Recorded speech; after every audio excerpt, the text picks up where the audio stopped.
I'm Dr. Nadeem Sajjad Raja. I'm sending this message on Eid al-Fitr Day. My dear Muslim brothers and sisters in Pakistan and United Kingdom and around the globe. On this auspicious occasion of Eid, let's pray gratitude to Allah for all the wonderful things in our lives. Let all join our hands to thank Allah for this wonderful day to pray, care, love, smile, and celebrate with one another. Our beloved country has been through turmoil politically, economically, in fact, all aspects of life. There is a deterioration, intolerance is at its peak. Blaming and shaming of rivals is a habit. Without looking and correcting one's own shortcomings, people are blindly following political figures. It is worse example of hero worship.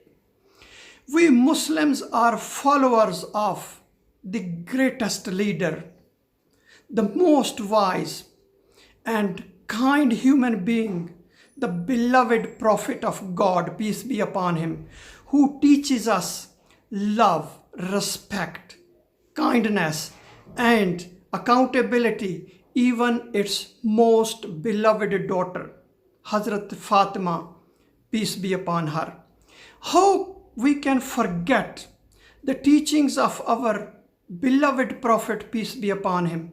How we can be so ignorant of being kind, tolerant, fair, truthful, helping the less privileged brothers and sisters, as these are the basic teachings of Islam. Eid is the time of the year when we should amend our mistakes and forgive others' mistakes.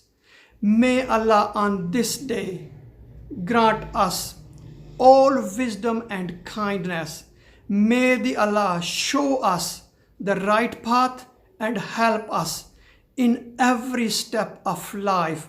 Eid Mubarak to all of you, my friends, family members in Pakistan, in the United Kingdom and around the globe.